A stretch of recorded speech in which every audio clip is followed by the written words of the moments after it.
are the concrete tanks we use in order to go through the winemaking process, in specific, in order to go through the first process of fermentation. The fermentation is a chemical reaction happening when yeast and sugar interact. As the vast majority of the chemical reactions, this requires a specific temperature to happen, and that's why we use concrete. These tanks in specific are 12 centimeters thick. And within these 12 centimeters, there's a serpentine, a sort of a tube full of water, linked with some cooling pipes, which helps us set in the temperature. The material, which is concrete and it's 12 centimeters thick, keeps the temperature constant a long time. So we prepare the setting, we introduce the juice, and the juice finds the perfect condition to start fermenting. At this point, yeasts eat the sugar, and they transform sugar into both alcohol that we keep and carbon dioxide that we cannot keep. Concrete is not made for standing pressure, so we cannot keep carbon dioxide inside, otherwise it would explode. So we leave the lid open and carbon dioxide evaporates as soon as it's produced.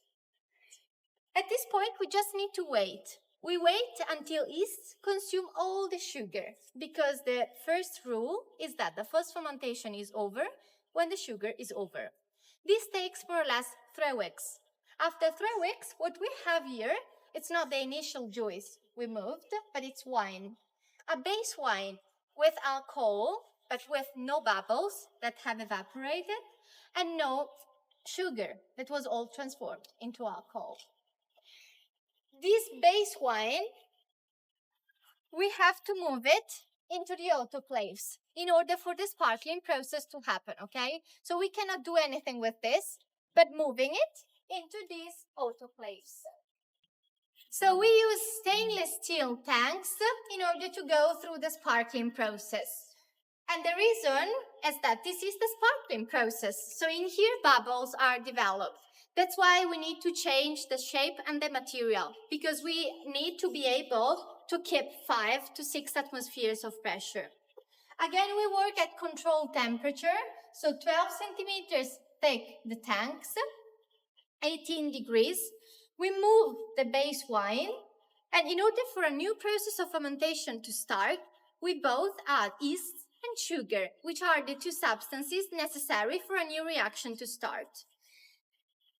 We add them both, they react, giving us more alcohol that again we keep, and more carbon dioxide that during this phase we also keep. So we start producing bubbles. At this point, we just need to regulate the very last parameter, which is the sugar content. That is the only difference among the 4 different versions of Cartizze that we produce. Based on the final wine that we want to produce, so based on the quantity of sugar that we want our final wine to have, we wait. We wait until yeast consume all the sugar except the quantity that we want to keep in the bottle.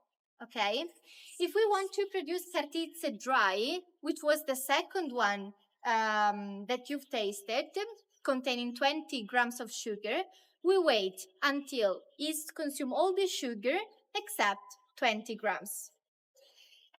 If we want to produce Cartizze extra brut, which is 2 grams of sugar only, it's pretty obvious that we need to wait a longer time, because we need to wait yeast to consume a huge quantity of sugar in order for us to remain with just 2 grams, okay? That's why Cartizze Brut is the wine undergoing the longest process of fermentation. When the wine that we have in the tank is the final wine, so the wine that we wanted, right pressure, right alcohol, right sugar, we bottle.